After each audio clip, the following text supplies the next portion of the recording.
Good morning. Buenos días. Let's start today and vamos a comenzar hoy en inglés y luego seguimos en español. When Jesus Christ was born, he was known as the Son of David. And this was a great honor for a person to be actually a descendant of the greatest of all the Jewish kings, because no one is more admired by the Jewish people down through the centuries than King David. And Jesus was one of his descendants. So who is this man, David? What was he like?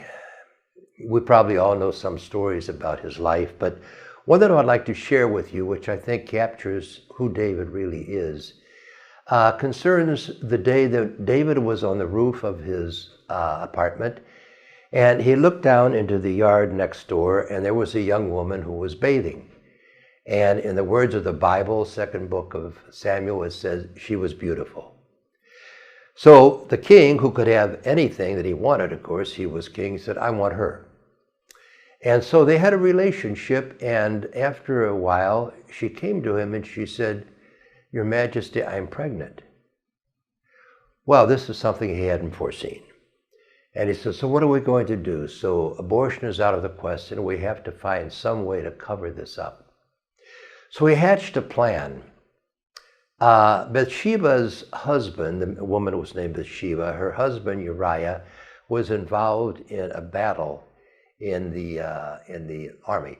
So the king contacted the commanding officer, and I said, I want Uriah to come back for some R&R for a furlough for a month. So when Uriah came back, the king sat down with him and said, we're going to give you a little rest. You've been working hard, so I want you to go home to your wife, and spend about a month. Thinking in his mind that when the baby was born, that Uriah would think, well, obviously this is my child. I was a whole month with my wife after all. But Uriah has another plan. He says, I've come to be so involved and so connected with the men that I work with, the soldiers. We're like a family. We're up front, Our lives depend on each other, so I can't leave them alone up there in the battlefield where the bullets are flying, and this is not going to work. So he refuses to go back to his wife, and he's in sort of this blue funk. He wants to go back to the front. So finally, the king contacts the commanding officer and said, Uriah is coming back, and I want you to put him in the most dangerous line of fighting. And the commanding officer says, well, all right. So he does, and a month later, or even less, perhaps a couple weeks, Uriah's dead. So everything is fine now. So David can marry Bathsheba, and they will live happily ever after. Well, God has another plan. So he calls his prophet Nathan. He said, I want you to go to the king and tell him this story. And he explains the story to Nathan. So Nathan contacts the king, and he says, I've got this wonderful story. I think you'll love it. And the king says, great, I like stories. So Nathan tells him, the story goes like this. It's about two men, one very wealthy and the one very poor. And the rich man had a huge flock of sheep, thousands of sheep. The poor man could barely keep the wolf from the door and support his family, his wife and kids. So the one thing that the poor man had, he and his family, was this little lamb that the kids had found somewhere. And the kids would play with it. It was their pet. It lived with them, it slept with the kids, it ate with them. And so they treasured this one little thing, this one thing that they had.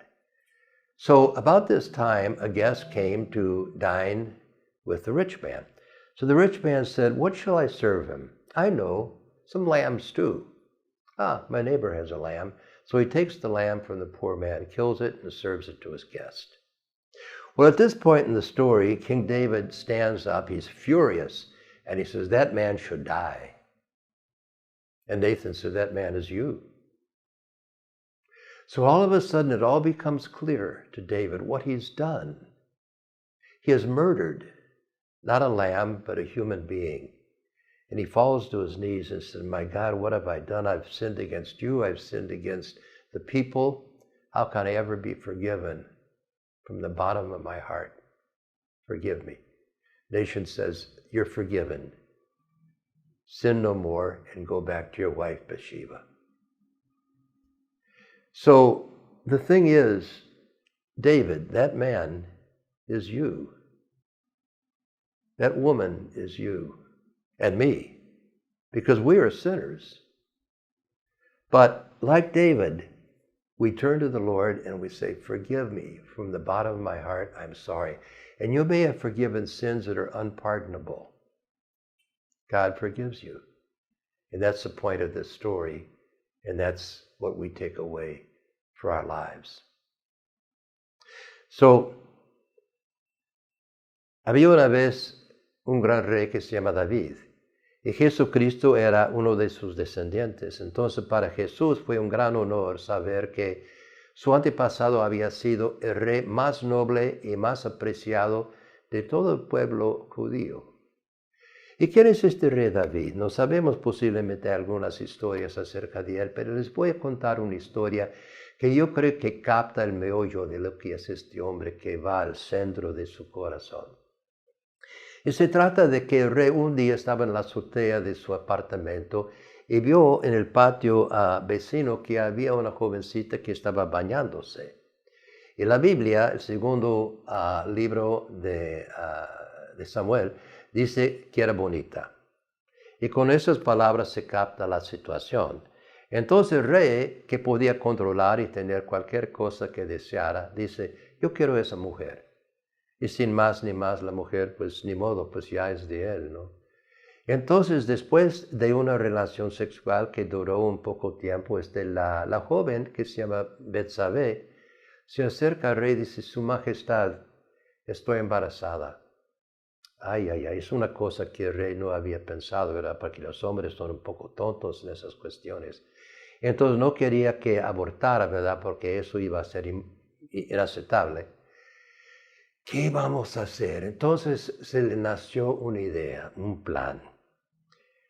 Urías es el esposo de esta mujer, ¿no? Entonces está sirviendo en las Fuerzas Armadas y está involucrado en una batalla muy sangrienta, ¿no? Quién sabe dónde por allá.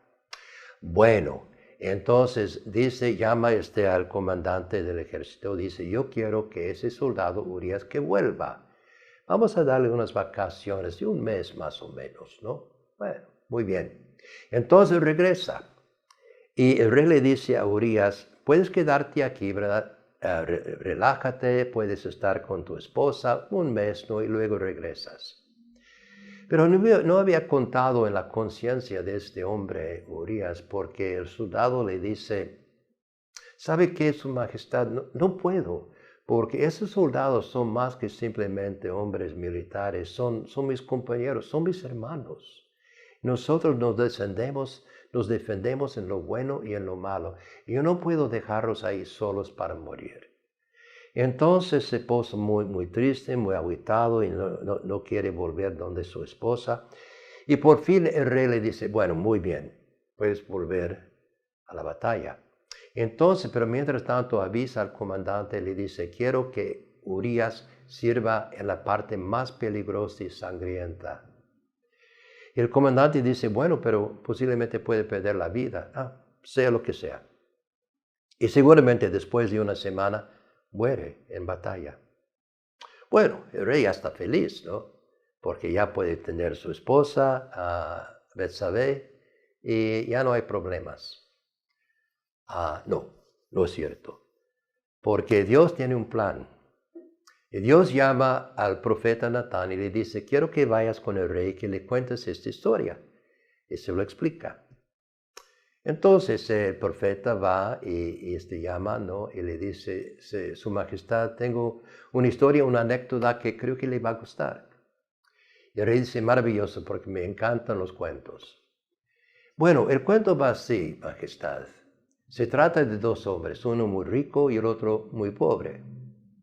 Ahora, el rico tenía una manada enorme de ovejas, miles y miles de ovejas.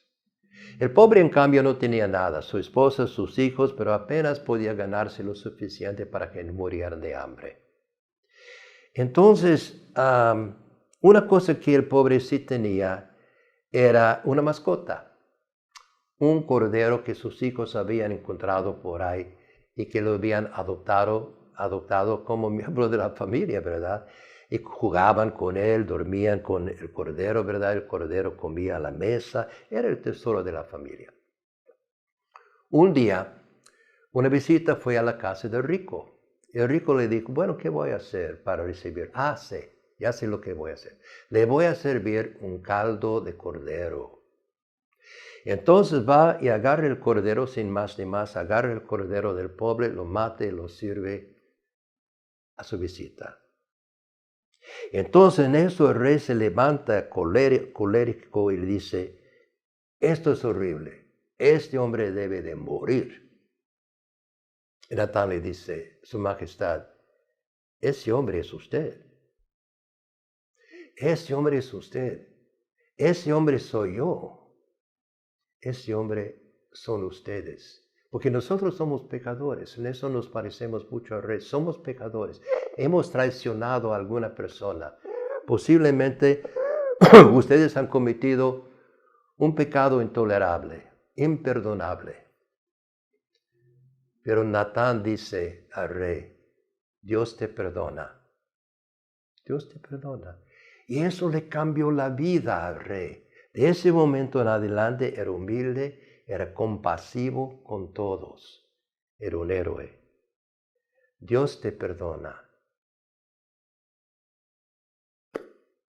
Amén.